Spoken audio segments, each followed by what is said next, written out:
Right? Good. Any questions? Okay, so then let's continue.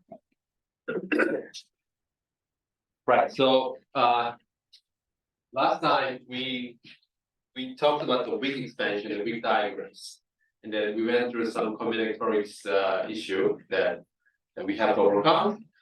So here is the quick summary what we have done last time. So we talked about S operator appearing in the scattering amplitude is I, this object, which can be written as the 4x Newtonian density, right? And then last time what we have shown is that, so now we can think of this expanding this and then using the weak theorem to convert the time ordering into normal ordering with contractions, right? So then this can be written as sum of all, order information, meaning the number of insertions of interacting Hamiltonian. Therefore, number of those dx4 integration, and then for each for fixed orders, this is order of rotation theory, order of expansion in this case, and for fixed number of vertex, so this defines a given single vertex. There's n vertex now, so this means there's n vertices. And for fixed n vertices, there can be many different topologies or pattern, I said, depending on what kind of contraction you look at that comes from the weak theorem. Yes? So given n number of this, there are various kind of contractions. Some of those contractions may look the same, some of those contractions will look totally different, right? So then there's a sum over topologies. So this is a different topologies of the diagram, different patterns, like, and then we have this operator for fixed and then topology. And this symmetry factor we talked about. So we're going to play a little bit more with this. So this is weak expansion in terms of operator. And just to remind you what was this. So this thing, can with fixed vertex, meaning observation of expansion, this was the same as minus I to the n. Remember, for instance, there is minus I there. You expand it out, you get this much. And then there is integration over x, but now you have n number of them. And then there's a particular topology that I'm looking at. So let me just write this as contraction that generates a particular diagram. So this is for single diagram. Let me stress that this is for single fixed diagram.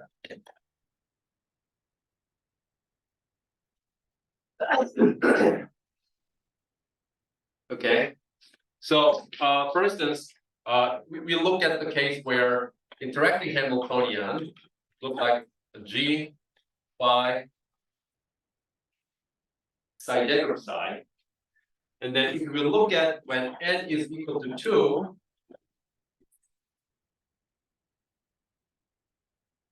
okay, so when n is equal to 2, for instance, we can look at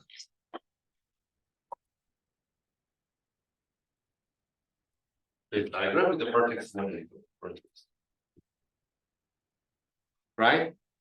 And so this gives you a sense of given topology, right? For instance, at n equal to 2, there's a certainly different diagram that looks like this. Now this looks totally different from this, right?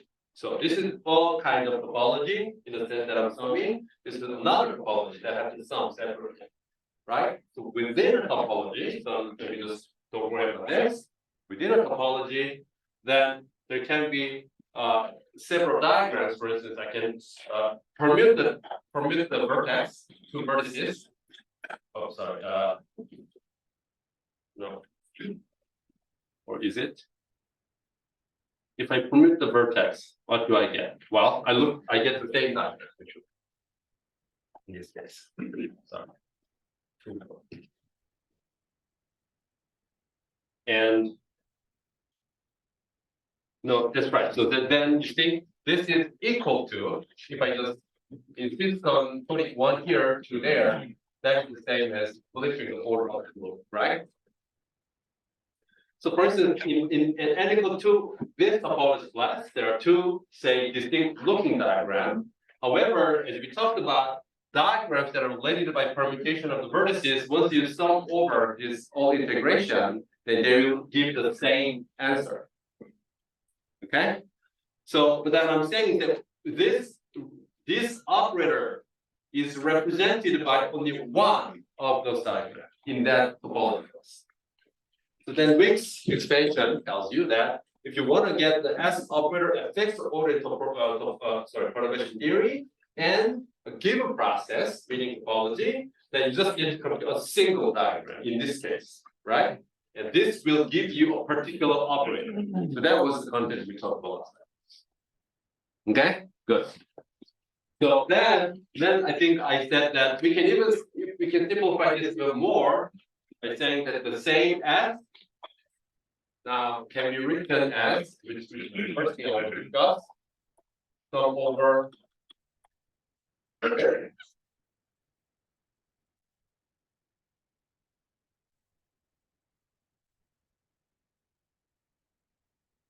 exactly. So what is this? So first of all, let me define the notations here, and then I will show why this is the case.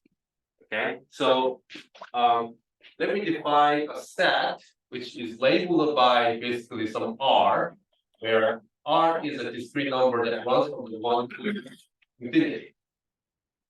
So this is a name tag. This is a diagram with little z, that means connected. So this is complete set of connected diagrams. In particular, one for each topology.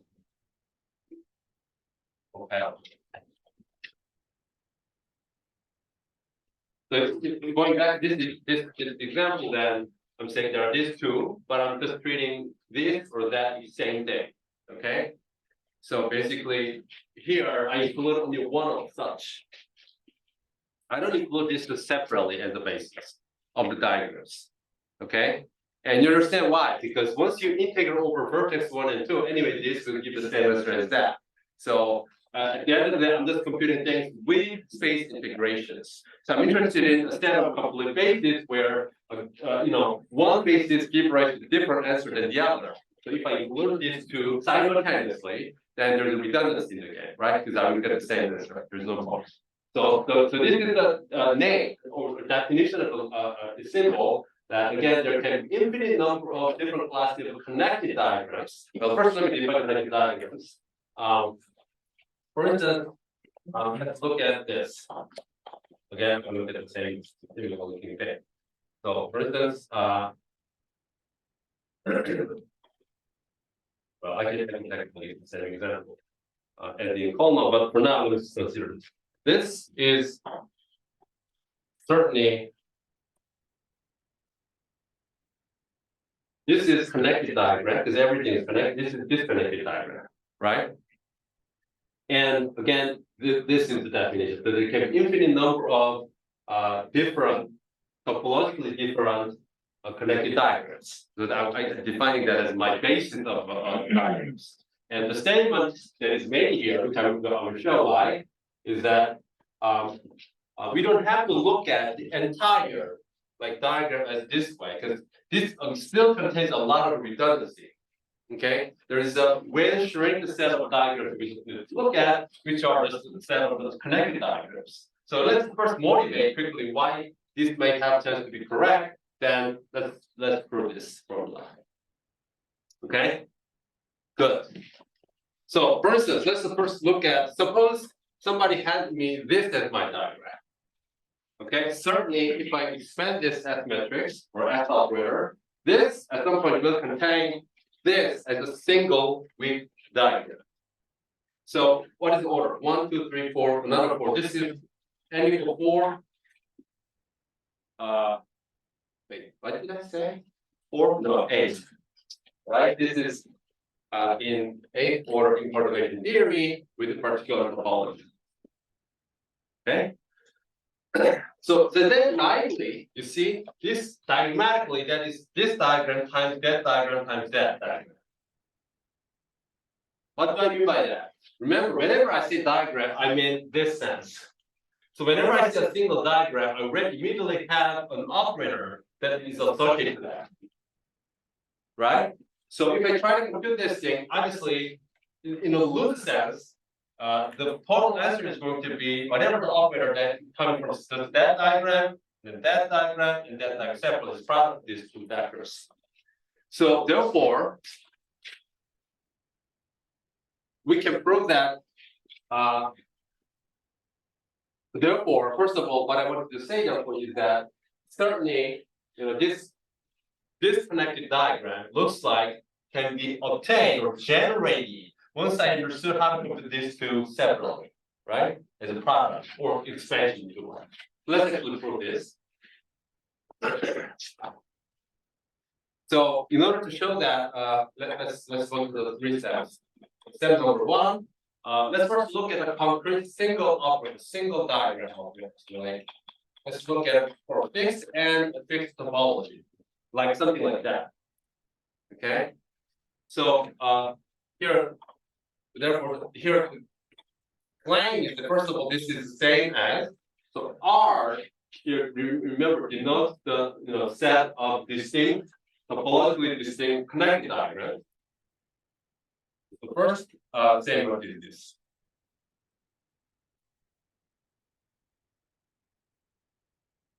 So let's first.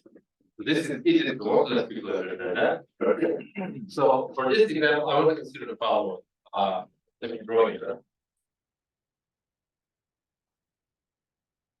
Just for the sake of, just for fun, let's consider this.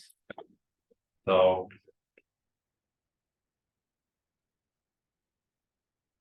let's suppose, let's illustrate all the points. Let me consider the following.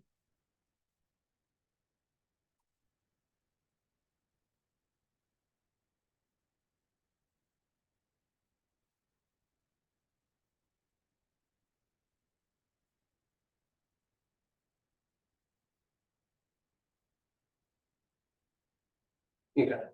So suppose that is my single weak diagram. Okay, so that's my DS. Okay, and how to compute that thing.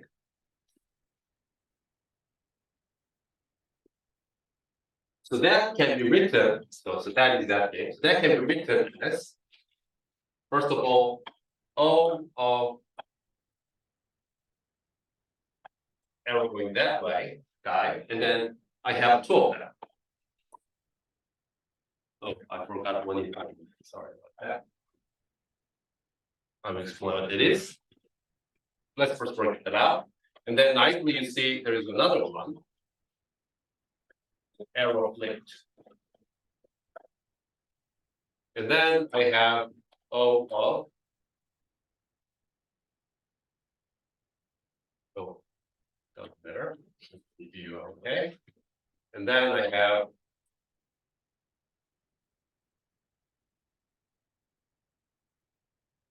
one arrow that.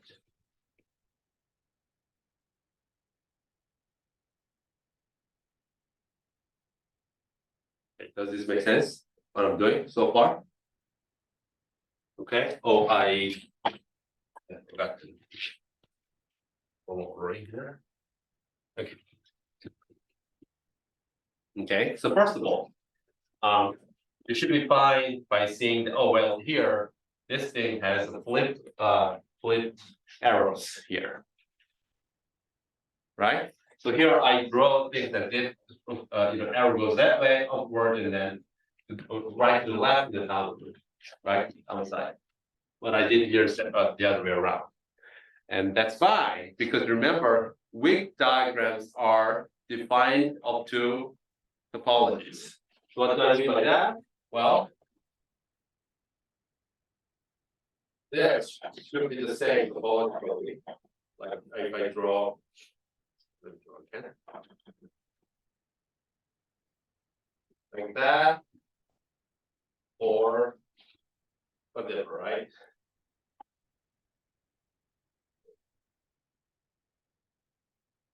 Whatever crazy stuff I do, so long as I don't change topology, they are the same diagram, right? So the difference between that guy is literally just linked up and down, right? I haven't changed topology. That's first comment. Second comment, well, we know that this as an operator is the same as that, right? That was the whole point. So I should have rewrite this as O of Q.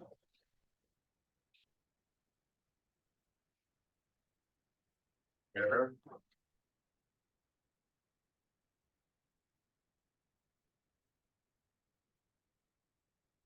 One. And then what I can do is, I haven't finished yet, so I can do something like this.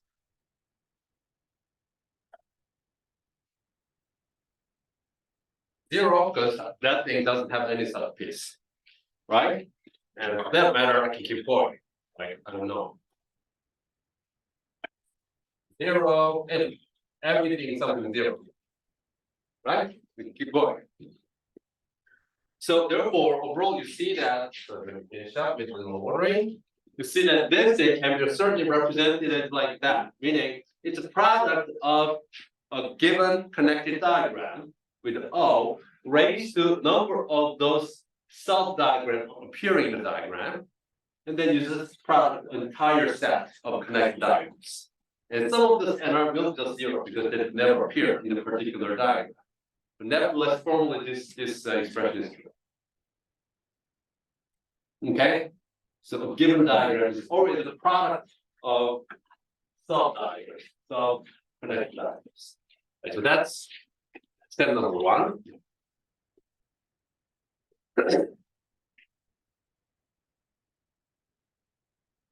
Okay, so far so good. Okay, now step number two. In order to prove this, then okay, I took care of this part. I need to take care of this part, right? This symmetry factor. So let's recall what this symmetry factor really means, and then we can figure out what that corresponds to. So symmetry factor, remember, is number of permutations of vertices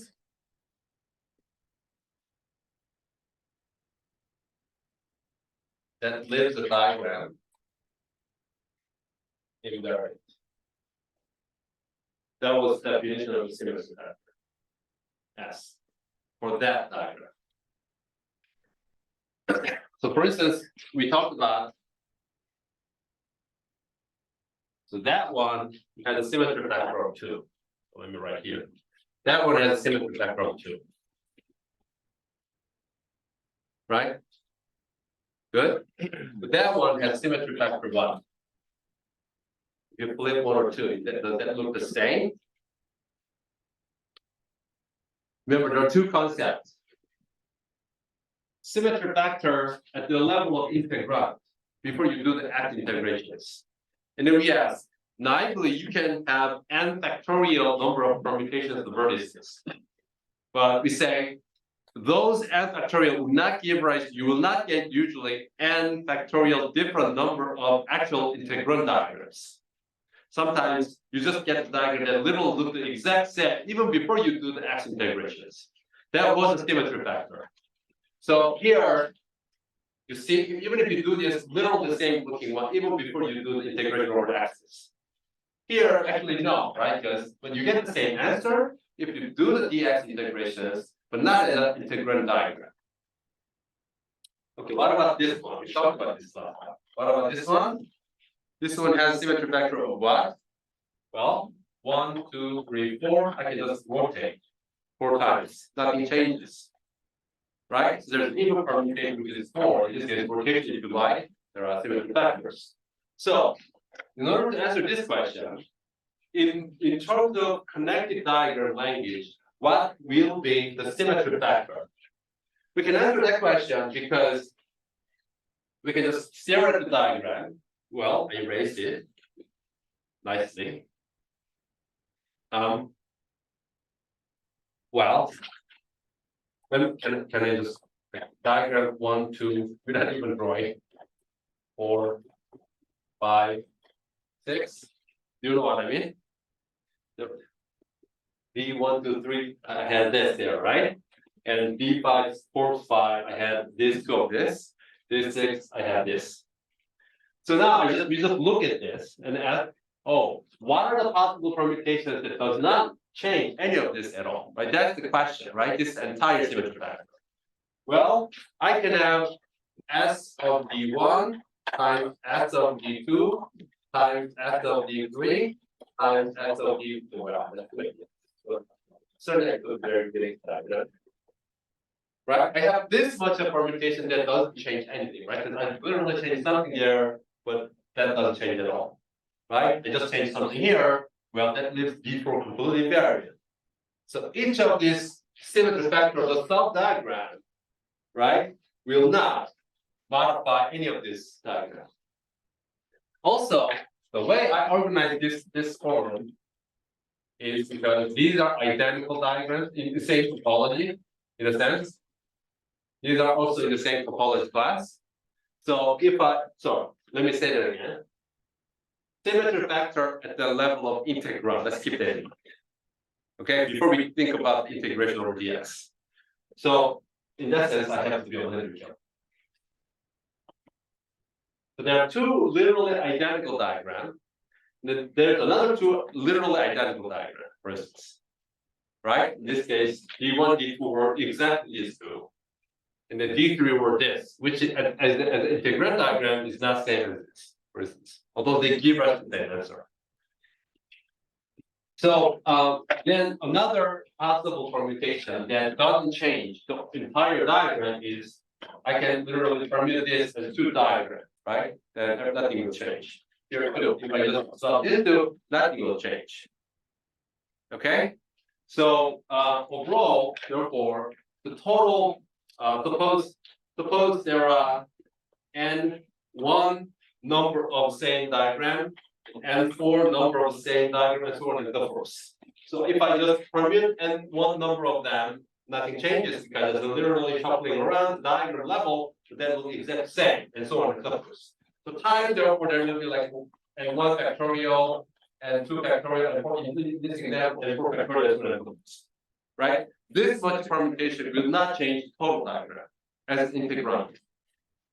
So overall, what I'm saying is that D of Dn Dn, total number of permutations that doesn't change the entire diagram is I'm just going over from the beginning like an entire set of independent connected diagrams. And then I say, oh, okay, I have first symmetry factor of that particular connected diagram, and then how many times of insertion? Well, another number of that in the diagram that I'm looking at. And then I can just, rearrange diagram level as NR factorial. Okay, so each of them doesn't change. That's the first factor, and then I can just reshuffle among the diagrams, which are identical diagrams. Also, that doesn't change. Okay, all right. So then we are kind of done. So let me erase this part.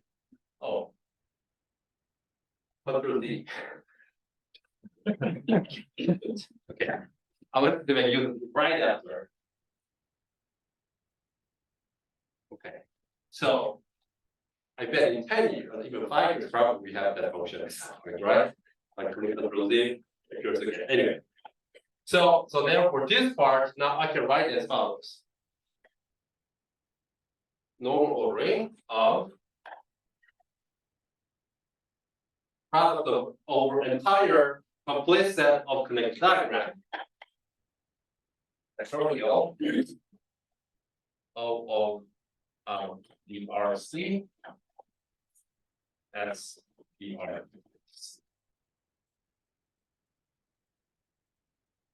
So far so good? Okay. Good. So now let's finish off this thing. Summing over entire topologies. So that is going to be the last step, and then we're going to get that information. Questions?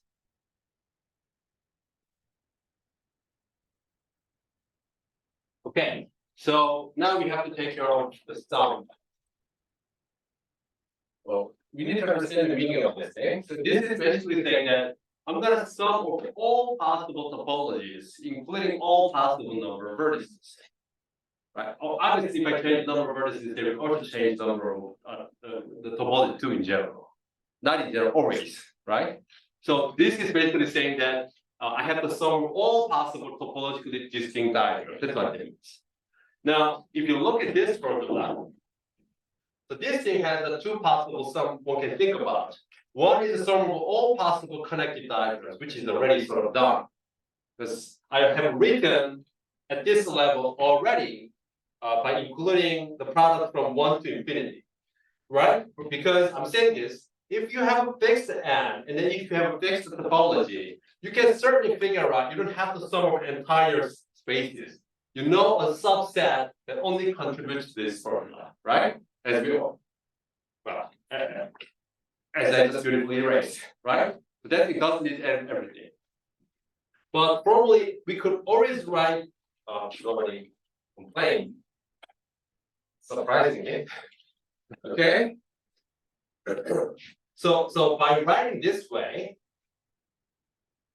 given set of connected diagrams already taken care of one possible sums, which is sum over entire basis diagrams. Then the only leftover is sum over just NRs. Then I'm just gonna sum over entire possibilities, right? So that is the same as saying you're letting the sum over all possible number identical pieces. And so on and so forth. So if I combine everything, I get the S operator is equal to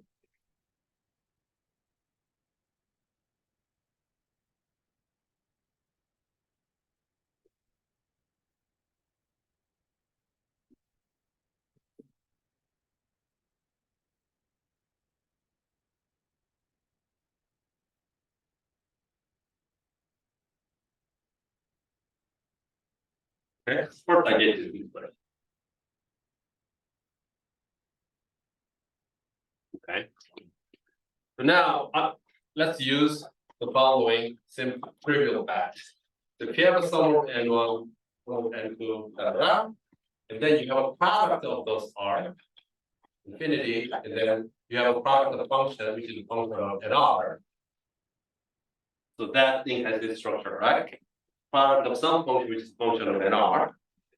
So that is the same as n1, n2, then let me just write honestly. So f of n1, f of n2, and so on and so forth. Then I can just certainly combine things.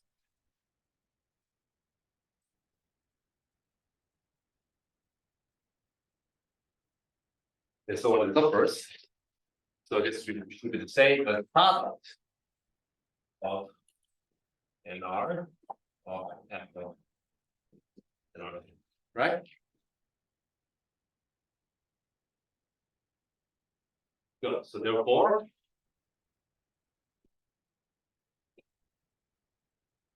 get the following, basically. So therefore, I can rewrite this as products of, and just put the over outside everywhere. Product over entire basis is sum over number of insertions of the particular class of diagram. And then, excuse me, I have after tutorial.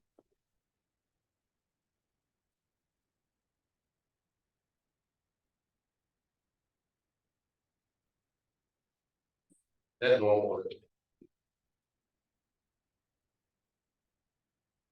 Good. So I just use this fact. You can commute sum and product and the product of sums, which I did here. So if I just look at this much, that's nothing but exponential. Well, that's exponential of, sorry, product of exponential of O ERT S ERT dot dot. So basically, you have a product of exponentials, but that is exponential of the sum. That is nothing but this. Okay, so we get to this point that we learned this is great, but this is certainly very redundant expression. So we're going to have to do way more computation than we actually need to do. So basically, we can only look at the connected diagrams, right? At least for this fact. Okay, so that's great. I'm going to make one comment about this formula, and then we're going to move on to the next one. Question. Any question? Yes. I don't understand the first line of Yeah. why the two summation is the same. Yes. So good. So let's understand the meaning of it. Good. So almost survived. For fixed and for fixed PN, you understand this formula, right? What is the meaning of this thing? Well, I could have said in two different ways. One, fix your order in the perturbation theory. Number of vertices, and for fixed number of vertices, you figure out all possible topologically distinct diagrams. And then you compute this, and then you do it. Or I can say, just consider all possible topologically different diagrams. Because summing over n direction is just generating yet different topologies. Does that make sense? So therefore, I just say these two factors right here. In fact, if you look at the formula, you never see actually this distinction, right? You just say some of all weak diagrams. But I just wanted to just make a distinction. So at the end of the day, this term is saying that, what are all possible topologically distinct diagrams, including summing over x? So if you have all possibly distinct topological diagrams, you can try to organize that space of topologically distinct diagrams according to first, let me slice that number of vertices space first. And then on each of those planes, what are the distinct topologies for fixed n? And then I can sum over that.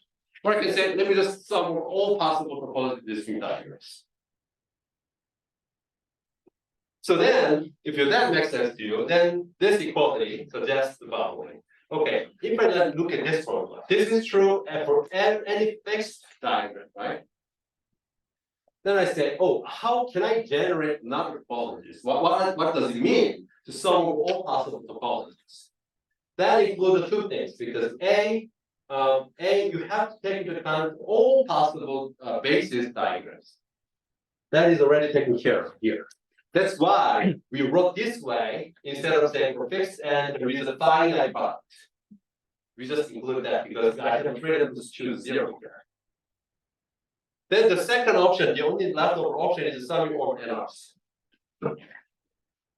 Right? So in this way of organizing diagram, those are two sums you have to do.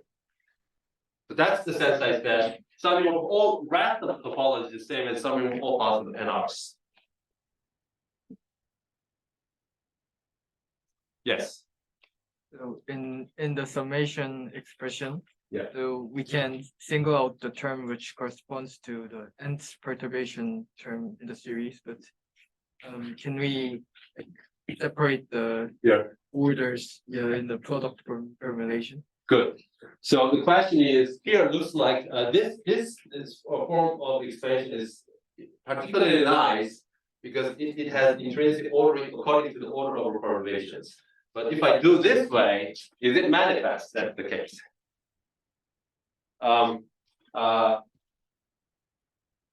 Manifest. At least you have to think, the amount of mental labor, I would say, is the same. Because if you don't do this, what are we going to do? So do this, and you're going to start drawing connected as well as disconnected diagrams. Right? Or here to say, now I need to think about the connected diagrams and have to put them together to make this connected diagram and fix that. So in that sense, mental ordering is the same, mental labor is the same. But then you might say, what's the point of doing this if that's the same computation at the end of the day? The reason why we are doing this is because only the connected diagram at the end of the day will contribute to non-trivial S matrices. Okay, by non-trivial I mean if I have, which we'll talk about right next, if I have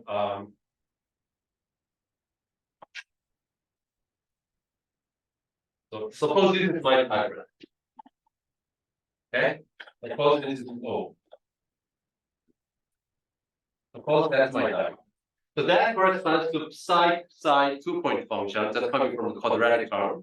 And this you can get from the interaction with phi, for instance. Overall, this describes 3 something, meaning n and n bar, to 3 and n bar. Right? But then this on its own, which is disconnected diagram, does not contribute to non-trivial scattering processes. What I mean by that? If you want to say, what is the probability having 3 guys colliding together and then coming out 3 guys in a non-trivial way? But this one, probability factorizing. Right? So what do you mean by probability factorizes? I literally mean that because this diagram can be literally written as this form. There's an operator associated with that 1 times. There's an operator associated with that right? As we talked about right after this, that means that the S matrix also factorizes. Scattering amplitude factorizes too. That means there's a different probability. And we know that this intrinsically just encode non-trivial physics information associated with this two scattering process only. So if you want to ask, can I get the 3 to 3 scattering processes non-trivial 1? Then you don't want to look at something that looks like this connected diagram. You only want to look at connected 3 to 3 diagrams. So in that sense, this is invariant or in a minimal set that will give you non-trivial physics information. Okay. Good. So I said that I'm going to mention something about that, and then we'll move on to final diagrams.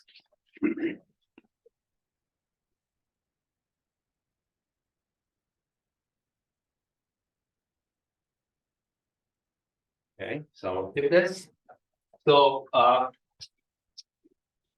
the 2 things, so that thing looks like therefore some master object described dynamics is exponential of something, and we are used to seeing this. So first of all, I mean, in statistical mechanics. For instance, if we can take canonical ensemble, canonical picture, or canonical representation, whatever you will say. Right? So here we compute the partition function, which is a function of TBN. Schematically, this is sum over state, microstate, there it is. Or if you like to trace. You don't know where is the operator. Okay. So this is the partition function.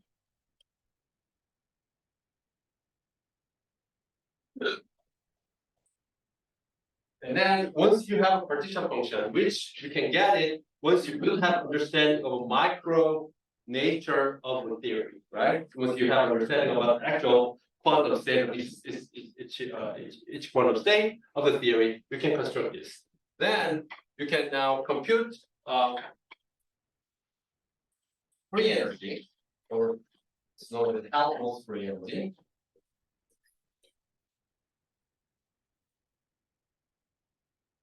This function of TBN can be computed as log of that state. And hopefully you recall, but not given. So that this can be expanded as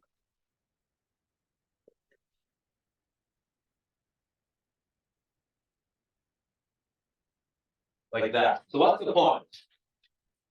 Suppose somebody had your quantum theory described by some Hamiltonian, or in this picture, Hamiltonian operator, then you can construct something that looks like that. Okay, called the partition function. So this connects from the micro information about theory. You can get this as a function of macroscopic thermodynamic quantities. once you get there, you can compute the free energy by taking logarithm, meaning by taking exponent of this computation, just like that. Or here, actually. If you take that piece, then you get to compute all equilibrium thermodynamic quantities. For instance, you can get an entropy in that Helmholtz free energy picture or Helmholtz picture by taking temperature partial derivative. You can get the pressure by taking volume derivative. You can get the chemical position by taking number derivative, right? So it is the free energy that gets you the physics information here. So if you just look at here, this is like more or less like partition function. This is more or less like free energy. You might say, oh, that's an interesting coincidence. And in fact, this is not a coincidence. This is a true fact. This is a one-to-one correspondence. So later, we're not going to talk about now. I think next semester. Since I know I'm not too, I can say next semester. So later, we will learn the path integral. You like path integral quantization of quantum field theory. So there you will get something like this. Okay, this we don't have to write much about it. So if somebody gives you an action of field theory, so here's my action of field theory, say you're doing scalar field theory. Right. So this object on its own is a classical object, right? And this have action, which is a classical object. And then you have a particular prescription that you just solve for all possible field configurations, like literally all possible field configurations. And if you like, by x, j of x. So j, if you set j equal to 0, you're back to your original theory. But there is this form of machinery that you can introduce j temporarily to compute something that looks like this. And turns out this is actually called the partition function or generating function. The reason why this is called the quantization, which we will discuss in much more detail, is because you are given the input is the classical function or functional, if you like, and you do this computation. What comes out is the quantum mechanical object. So it is a quantization. Anyway, so then we will discuss that this is actually sum of all diagrams of the field theory. Connected, disconnected, all that. That's exactly this object we talked about. But then this is not to have this mapping that it is exponential of some w of j.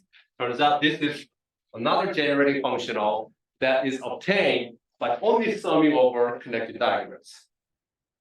Okay, so and this, if you like, for any given quantum field theory, you can always hit it up, the quantum field theory. Okay, so once you do that, you exactly go back to this picture. So it's not a coincidence. It is actually you can think that this sort of physics can be understood in the framework of quantum field theory by just knowing how to heat it up a given quantum field theory, known as finite temperature field theory. Okay. So anyway, so that, in a sense, this formula we just derived is not an accident or not a small result, but is actually at the heart of quantum field theory. Okay, so I'm going to move on to the next topic from here. Any question? Yes. Very simple question of the symmetric vector. Yes. The very basic order 2 diagram, I think, the one line and 2 that's the properties. Yes. And you can permute the properties 1 and 2. Yeah. So what's the symmetric vector of this diagram? 1. Because if you so remember again, symmetry factor is at the level of integrand before you take into account integration over G4 axis. So good. So let me just address the question real quick. So I think you're talking about this time, right? Versus that. Yeah. Okay. So as an integrand, meaning by integrand I mean you have this and then you have to do D4x, D4 1, X2, right?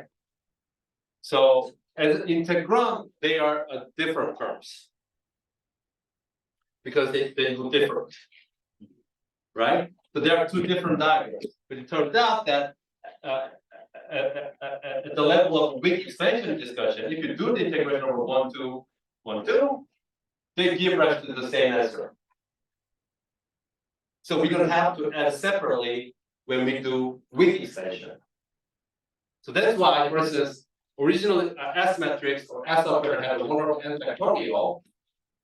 And then we say, out of those n factorial, for instance, in principle, they can n factorial different diagrams. But sometimes those permuting vertices doesn't change diagram at all. And so let me divide by symmetry factor that actually doesn't change at all. So this is actual number of distinct integral diagrams. And every single one of them will make the same contribution if I do the integration. So let me compute only over once for one of them times that is same as summing over the computation separately.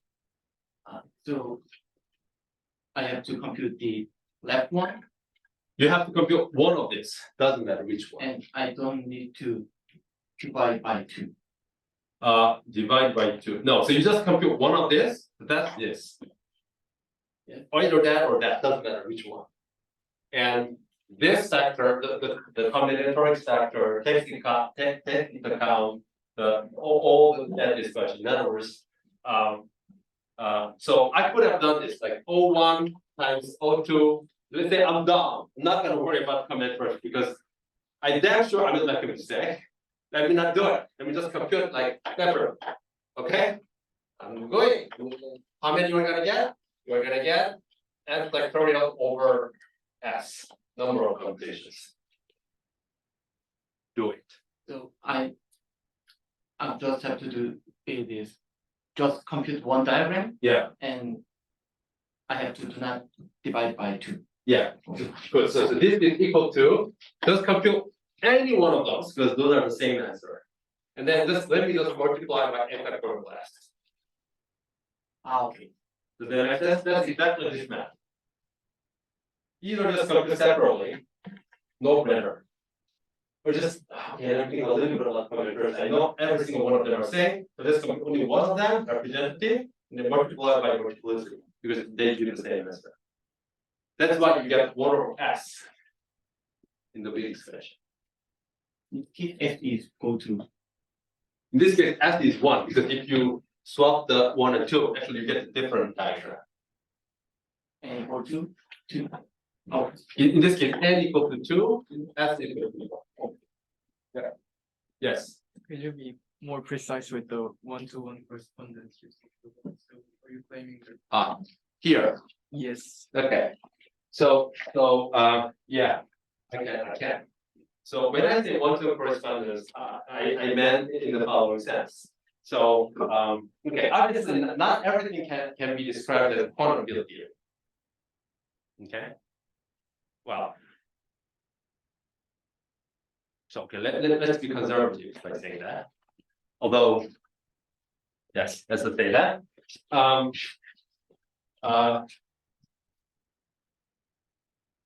Then what I meant was that this, on one hand, we had this quantum field theory. Never thought about the statistical mechanics, never thought of physics, nothing. We just computed this thing. We are in the process of developing formalisms.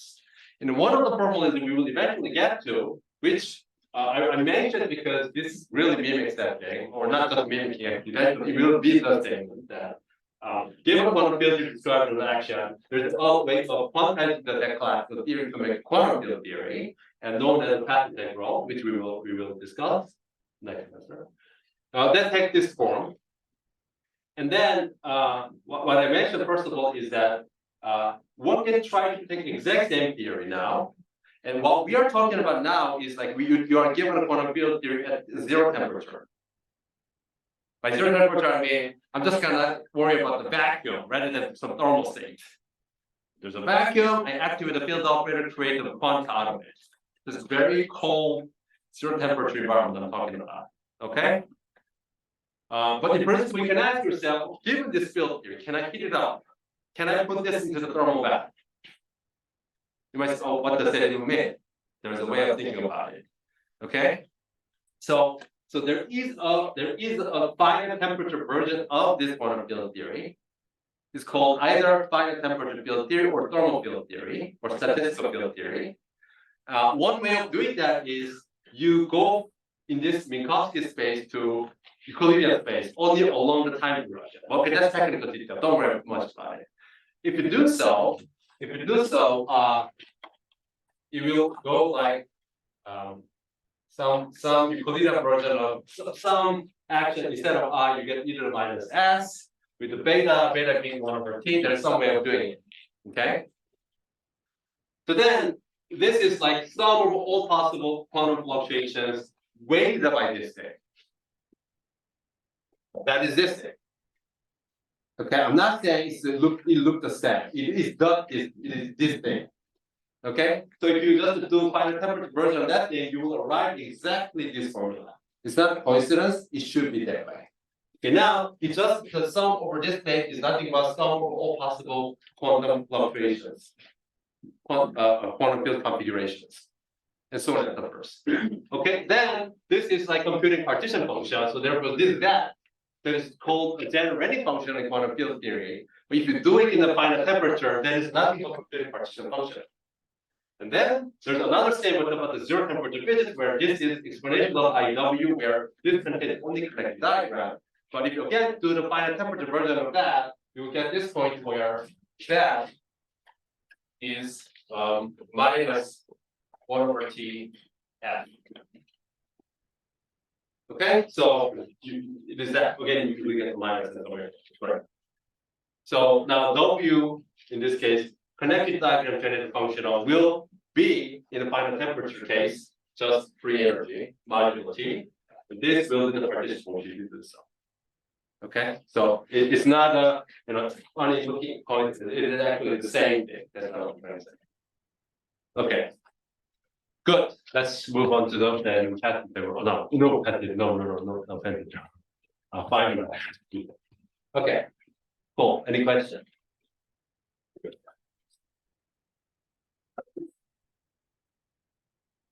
So at this point, I'm skipping section 8.5 of Coleman, where he discusses how to exactly solve one of his what he called the model ones. And then I'm skipping also chapter 9 completely, where he talks about the model 2, and then divergence is the common term. And that's jumping to the chapter 10, in particular, chapter 10. Just basically what I'm skipping is that I'm skipping all the discussion of boundaries, which I will come back later. I mean, it's a nice discussion, but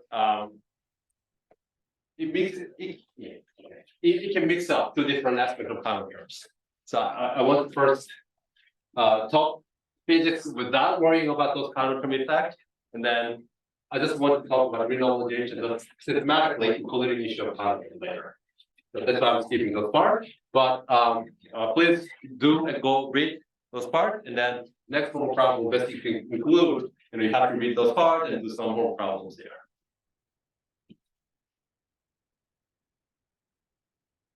So we're going to continue using this theory, and then instead we just go from the Wick's expansion in the Wick diagram to Feynman diagram.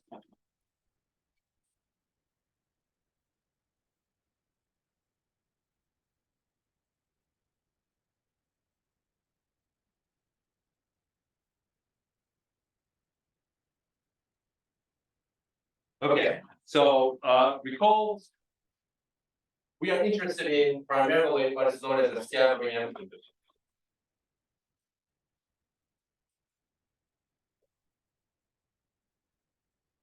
Right? So in quantum field theory, one of the most important classical observables are scattering amplitude, and that thing was defined as follows. Let me recall you.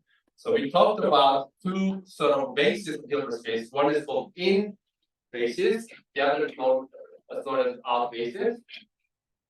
Those are the quantum states of a full Hamiltonian, but it looks like a free state in the far future, far past. And then the hope was that can I write it as a free looking state, each of the case, with this S operator. And then we can spend time how to understand this S operator, right? In terms of the Wick expansion and so on and so forth. So what are the examples of in state? So these represent the in state, incoming state. And this represents outgoing state. So for instance, incoming state can be a set of particles, like with the momentum Q1, to P M, for instance.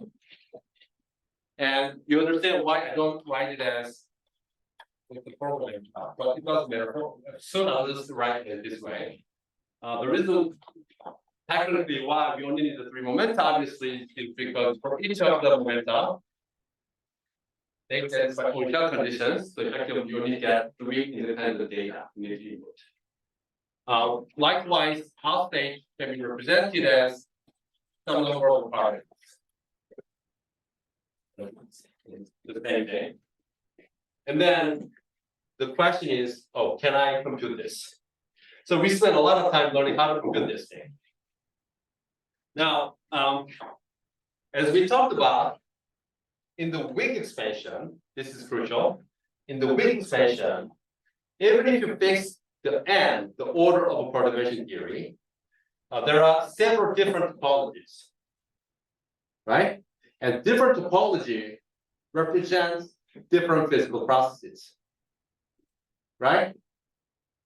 So while weak expansion is nice, as a physicist, it might be good to have another way of organizing this computation. Now, instead of operator, first of all, I want to with this transition amplitude.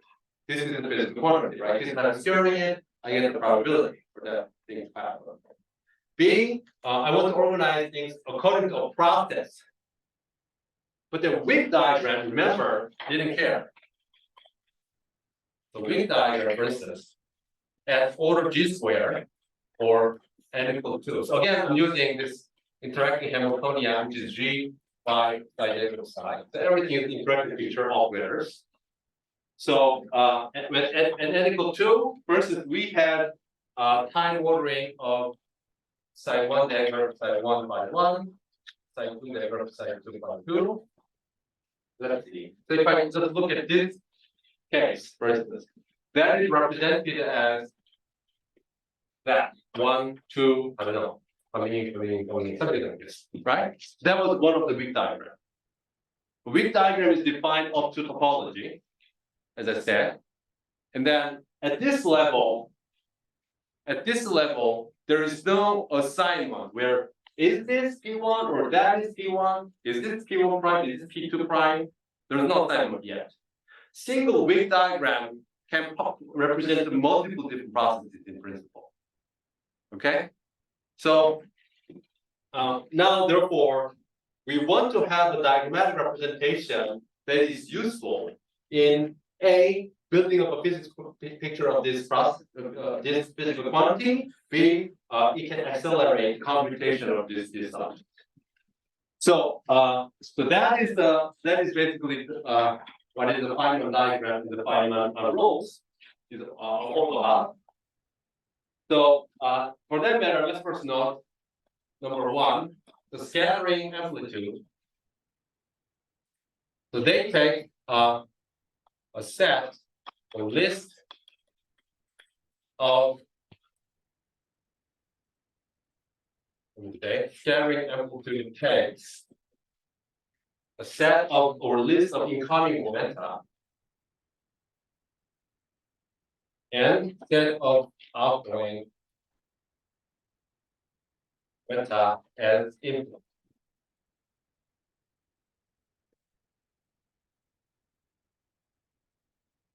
Means obviously you look at this with that replacement, right?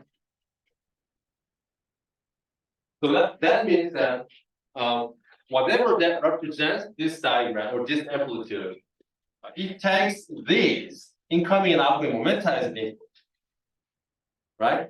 On the other hand, weak diagram, you basically had the labeling of vertices. You didn't care about the assignment again, or external momenta.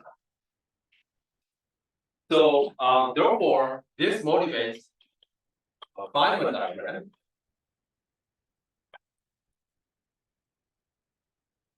Where, for instance, let me just draw an example rather than making a general statement, which I will eventually do it. For instance, we'll look at something like this. So certainly, I won't have a diagram with the assignment of external momenta because that is closer to the scattering amplitude, right? Now, B, now we have to build up a little bit more systematically because there is this master object called S operator, and then I want to have a connection of that S operator to this diagrams. Like, what is the connection between these two? So that is basically the next thing we have to deal with. And I mean, it's quicker and easier than with diagrams. So let's see. So S again. Well, let's actually write it this way. So suppose I look at some process. So S operator, M, for instance. So this is again what I'm interested in. So all the diagrams will have this labels because that has to represent this object. Okay.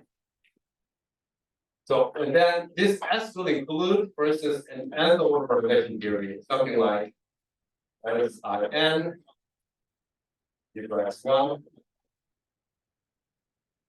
T of bracket of 1 and this could give us all kinds of contractions. Now, one important point about the final diagram representation of that extension is the following. So again, let's continue to use that example. So for instance, let's look at the following. So I'm going to take a look at the example and then make a general statement. Suppose let's look at the 2-to-2 scattering with the P1, P2, P1 prime, P2 prime.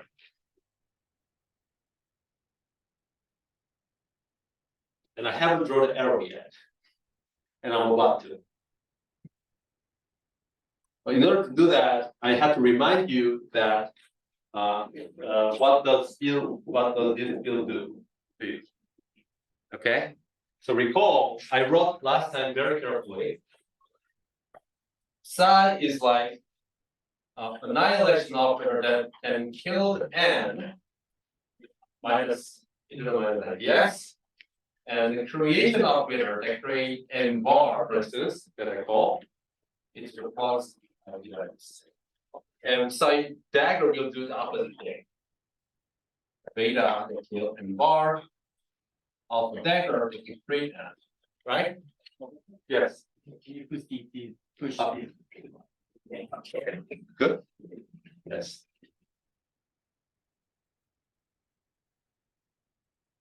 Right? Now, I want to look at the process that is represented by this diagram. Let me remind you also that given a vertex that comes into the vertex that was psi, that comes out of the vertex that was psi dagger. That was the assignment for the drawing. Okay? I mean, you can leave it over if you want. But that was the rule that we chose for drawing a diagram.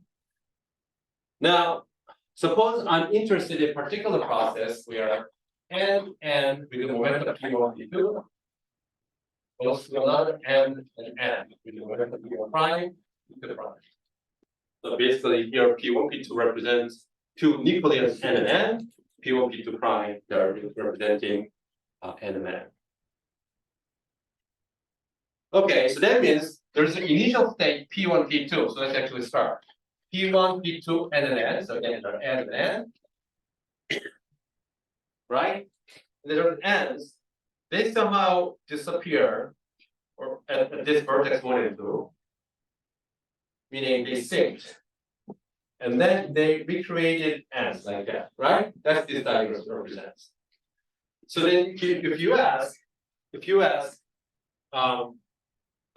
who can annihilate existing 2n stage, so you should have some field that is capable of annihilating n's. And they are psi, right? So somehow, starting from the 2n's, somehow you want to have 2 psi that annihilate those n's. And then create out of this vertex n's again, and then we switch back onto this. or you can do the other way around if you like. If you, as a Hermitian conjugate, if you have P1 prime into prime state, you can kill it, but if you Hermitian conjugate this, you did a creation operator for that. That is side dangerous. Okay, so somehow I'm being very systematic, which I will become much more systematic momentarily. Something like that. Right? So anyway, so that's the process that I'm considering. But then here the point of this part of the discussion is to clarify combinatorics of Feynman diagram extension. Okay, we have done it for weak extension. Let's just quickly talk about combinatorics of a Feynman diagram extension. So there's a 1 and 2 vertex, ideally. And then there can be, you can flip the 1 and 2. Sorry, 2, 1. And then without changing the external assignment, P1, the no prime, P2 prime. Okay. Let me draw erase here. Let me list the full step first.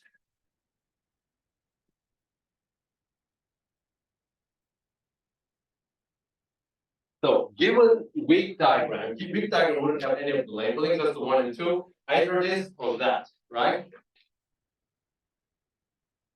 But for the diagram with the labeling, external labeling of the momentum, I have 4 ways of doing it. So let's write all of that. One is I just take P1, P2, P1 prime, P2 prime, and then I just permute the vertex. That's what I did, right? And then another thing is I just flip P2, P1, like here. So here I'm just stretch it out. P1 prime, P2 prime without changing this. Okay, so comparing that I just relabel the external moment. And then I can also just flip the vertex too, like 2, 1, P2, P1, P1 prime, P2 prime.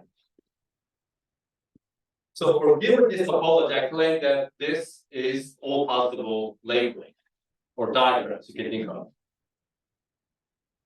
So another way of organizing it is the exact same thing to follow. Just take this, and then you do once, the other that, transform, right? But then one of that thing can be represented as just flipping 1 and 2, because if you flip twice, that is the same as just inverting 1 and 2, right? So basically, I'm saying there's that, or that, which should be that marginal flipping the up and down, and flipping both, which is the same as that. Okay, so there are 4 ways of doing it.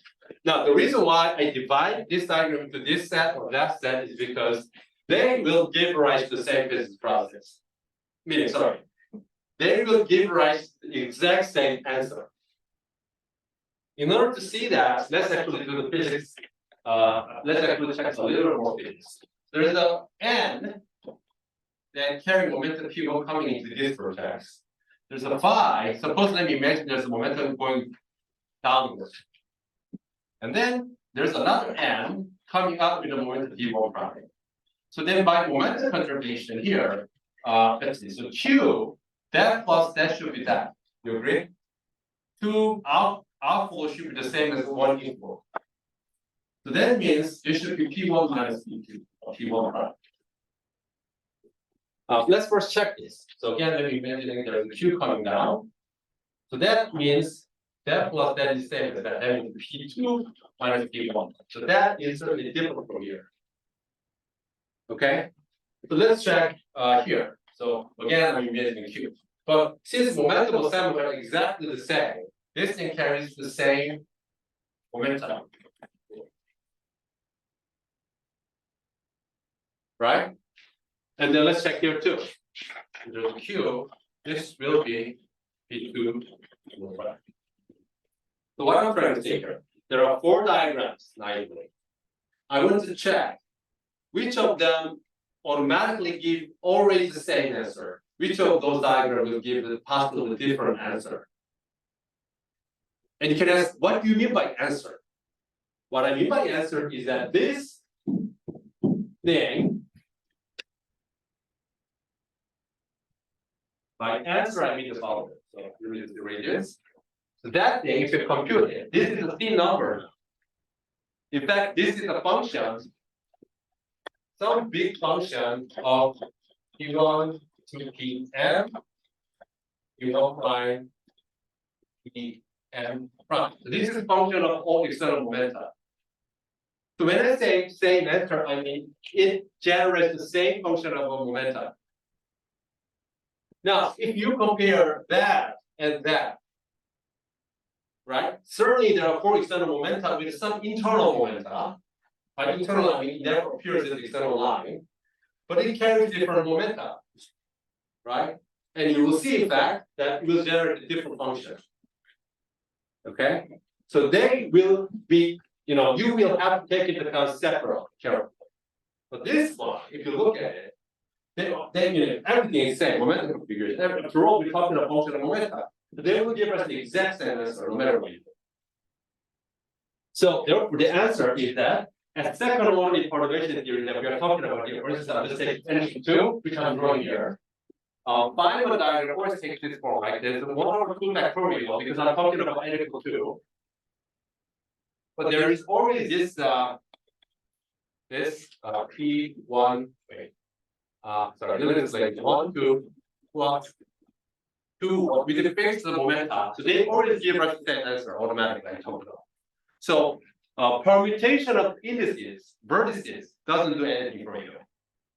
What you care is the momentum assignment. A different momentum assignment will change also internal momenta, and this will generate different function of momentum. So therefore, in Feynman explained diagrammatic representation, this factorial factor will always be compensated for by the same number of those guys, which are coming from the permutation of vertices. So this equation looks crazy. This will be represented by a single Feynman diagram.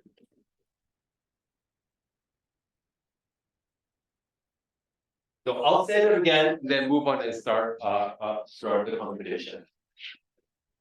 Okay. So at the end of the day, we always look at this expression and we learned about how to deal with this. But since we're interested in physical processes, which means we're interested in external moment assignment, we consider the given topology of diagram, we consider a diagram with a different momentum assignment as being a separate different Feynman diagrams. But we do not count the diagram with the same external momentum, only the permutation of vertices as a distinct diagrams, because we know they will give us the same answer once we integrate over 1 and 2 anyway. So this is a single Feynman diagram, that is another Feynman diagram. This is cool because that basically all the time, most of the case, except the pure real scalar field theory, this combinatorial factor automatically cancelled. So basically, I just need to look at a single one of them, forget it. So forget the 1 over n factorial, forget n permutation, just look at the one of those diagrams with a fixed momentum assignment. Is that clear? Okay, good. So now we can move on and compute. So that is the introduction of Feynman diagram. So now let's take this example and compute it. Okay, so we're going to compute in 2 different ways. One, we're going to compute it honestly. 2, from the result of that honest computation, we extract useful rules for each of the features of the diagram, known as Feynman rules. And then we're going to learn how to compute it very quickly just by using the Feynman rules. Okay, so let's compute this thing. So again, we have 2 distinct diagrams to compute. One is this, the other is this. You see that the only difference is that this is same thing as that, but just change the P1, P2, right? So this is basically P1, P2. It's changed compared to that. So we need to compute those 2 things. Okay, so therefore we have the following situation: P1 prime, P2 prime. And then we are looking at the second order in perturbation. Here is minus IG, where well, we said that we're gonna forget about it. Let me just write it first, and then equal to.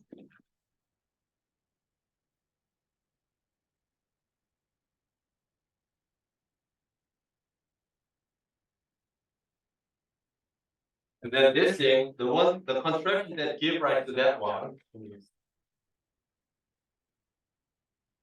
At this point, I'm just writing algebraic equations, so I have to just include which one, yeah. We're gonna look at particular construction, so let me just write psi 1 dagger, psi 1, psi 1, psi 2 dagger, psi 2, and then 2. And then the contraction that we are interested in is phi 1 get contracted to phi.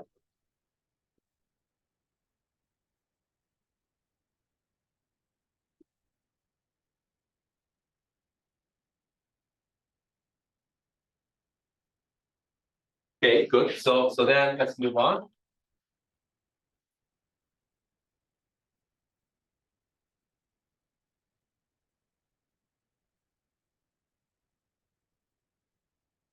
And you see, so phi 1, phi 2 contraction can be taken out of the normal ordering. You remember that? Contraction is a C number, right? Contraction is like you have a commutator, which is delta function, you can take it out of it. That's fine by no propagator.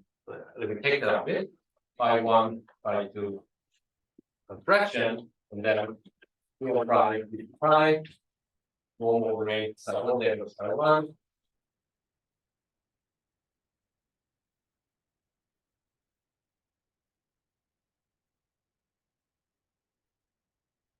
Good. Now, now you have to make a decision. What do I mean by that? So I said, oh, this is a momentum of n rather than n bar. So that means you should not use like creation operator on the right side, right? So that is n, okay, n.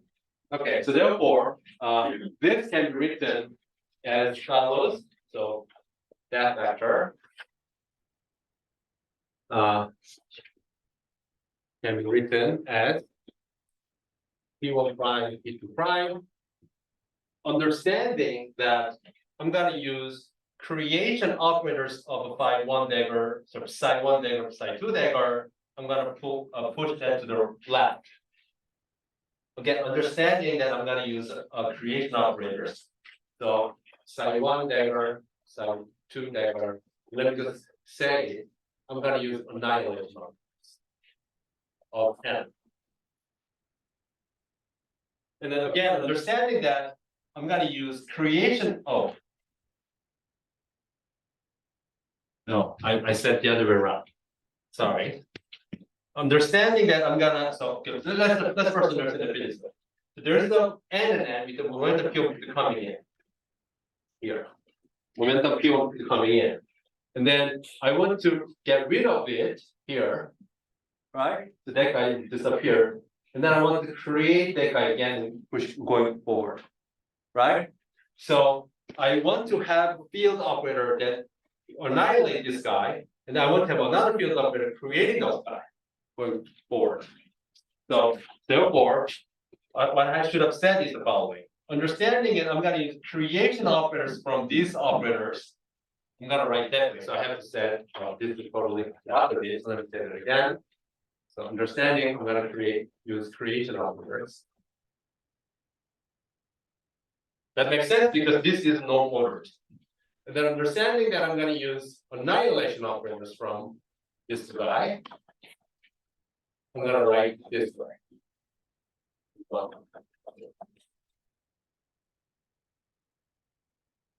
Note that this, with that statement, this is normal order.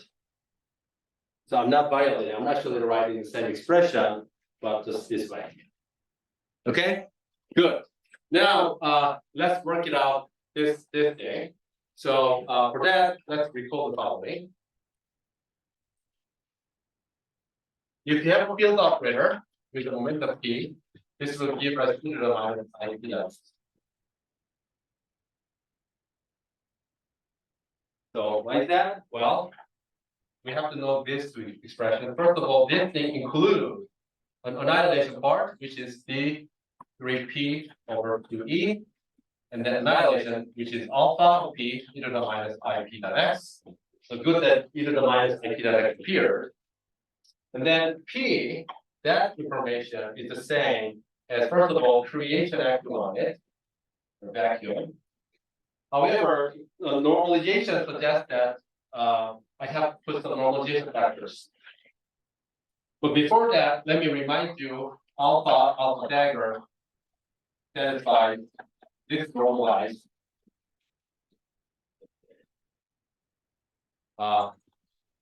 algebra, right? So by alpha dagger, which are also related to Coleman, which are also related to Paskin, only by different normalization. Whether you just completely get rid of to get the Paskin, you just have square root all of that, you get the Coleman, or just have completely just have a manifest relative normalization here. Doesn't matter. You should be able to go back and forth. Okay, really. So with that, the only thing that you have to now care about is this thing. You see, this thing, it's an entire factor of this, right? So with that, basically with the one there, you should convince yourself that if you use commutator that gives us delta 3 delta function with that factor, that cancels all this unwanted factors, and 3 delta function works out with the D3P, picks up the e to the minus IPX. Okay, so anyway, that is that. Now, what about this guy? This multi-particle case. Oh shoot. What is that? Okay. Oh, I didn't realize. Okay, so I think we can't push anything more well beyond this. So next time, let's finish up this computation, and I will include this, and then we will get the complete closed form expression for this entire object, and then we will go from there. We will extract the final closest and then. Yes. Okay. Anyway, so I think we have to start again. Sorry, I didn't realize. Any other questions? If you have, we have to address. Language.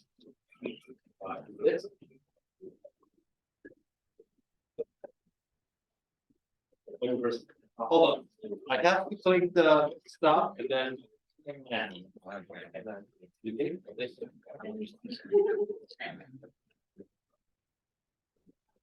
And stop.